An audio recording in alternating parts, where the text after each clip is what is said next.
il est fondamental de continuer à faire de la pédagogie dans le domaine de la santé.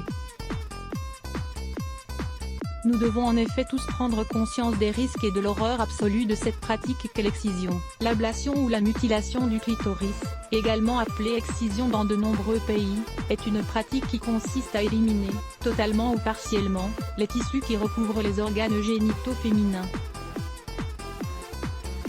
Et notamment le clitoris, l'organe du plaisir. Lisez également, stimulation sensorielle, l'essence qui nous procure du plaisir sexuel. Cette pratique se réalise depuis la nuit des temps dans de nombreuses cultures, notamment africaines ou indigènes. Elle repose sur certaines croyances et coutumes. Un véritable combat a lieu néanmoins depuis de nombreuses années contre l'excision. Il bénéficie de l'appui notable de l'Organisation mondiale de la santé, de nombreux pays et de certaines communautés natives qui cessèrent de la pratiquer. Cette coalition a pour objectif d'expliquer les risques que font courir aux jeunes femmes cet acte barbare. En effet, en plus de les priver d'une partie de leur corps, elle leur cause une immense douleur. Le 9 juin 2015, le Nigeria frappa un grand coup en devenant le 23e pays d'Afrique à interdire officiellement la pratique de l'excision chez les femmes. C'est un événement très important pour toutes les personnes qui luttent contre cette pratique. En effet, le Nigeria est le pays le plus peuplé du continent africain. Il compte plus de 20 millions d'individus de sexe féminin. Il s'agit donc d'une excellente nouvelle pour les personnes qui souhaitent voir un jour l'excision faire partie du passé de l'humanité, alors qu'elle fait encore partie des coutumes de 29 pays, en Afrique et en Asie. En quoi consiste l'excision? Cette coutume se pratique sur les filles âgées de 8 à 14 ans. Elles sont préalablement préparées par leur mère, puis entrent dans une salle traditionnelle sombre, aux conditions d'hygiène plus que douteuses. C'est dans cette pièce qu'une femme les attend dans l'obscurité. Elle dispose de couteaux pour réaliser cette horrible opération qui durera 15 minutes maximum. Au moment où la jeune fille pénètre dans la pièce, la femme regarde les organes de la jeune fille dans une quasi-obscurité. Munie d'un couteau, ou de tout autre objet affûté, elle coupera partiellement, ou totalement, le clitoris, les lèvres inférieures et les lèvres supérieures de la jeune fille. Aucune anesthésie n'est réalisée. Les précautions d'hygiène sont par ailleurs nulles. La femme mutile alors la jeune fille qui ne peut que crier, pleurer et se débattre face à l'atroce douleur qui l'envahit. Le sang coule dans la pièce dans laquelle la jeune fille hurle. Les membres de la famille célèbrent quant à eux son passage à l'âge adulte.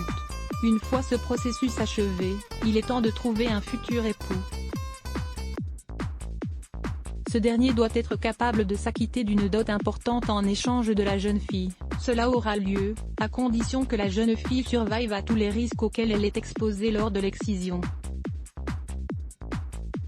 De nombreuses jeunes filles décèdent en effet des suites d'une hémorragie et d'un choc neurogénique, causé par l'intense douleur et le traumatisme important. Certaines meurent également des terribles infections qu'elles contractent au moment de cette pratique. Rappelons les conditions d'hygiène déplorables dans lesquelles elles s'effectuent. Pour toutes ces raisons, l'Organisation mondiale de la santé lutte de manière officielle contre cette pratique. Elle la désigne comme la mutilation génitale féminine. Elle juge que l'opération est réalisée par des tiers non qualifiés, dans un cadre non médicalisé, et dans l'unique but de priver la femme de l'un de ses droits, le plaisir sexuel. Il a été démontré que, même si les femmes survivent à cette opération, elles souffrent de nombreux problèmes. Par exemple des hémorragies, des troubles urinaires, des kystes, des infections, de l'infertilité et des complications au moment de la grossesse. Lisez également, les 7 principales causes d'infertilité féminine. Les chiffres de la honte. On estime que, dans le monde, chaque minute 4 petites filles de moins de 15 ans souffrent d'excision.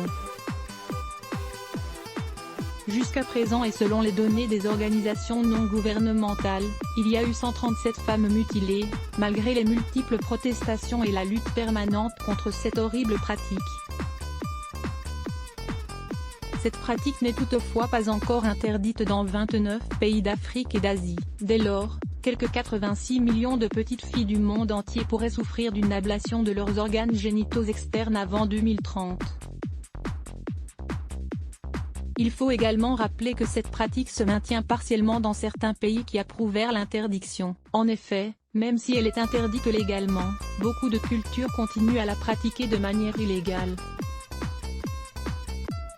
Heureusement, le travail constant des ONG et des principales entités de la santé mondiale donna de bons résultats. La décision du Nigeria est en outre une conséquence claire de ces luttes. Il est donc très important de continuer à éduquer les personnes en termes de santé.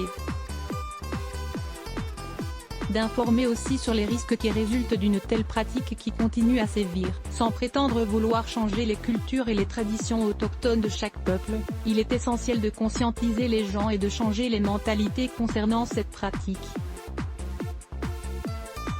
L'excision fit en effet des milliers de victimes, et qui continue à en faire souffrir énormément. Journée contre la maltraitance infantile, protéger les enfants est la responsabilité de tous. Le 25 avril, c'est la journée contre la maltraitance infantile.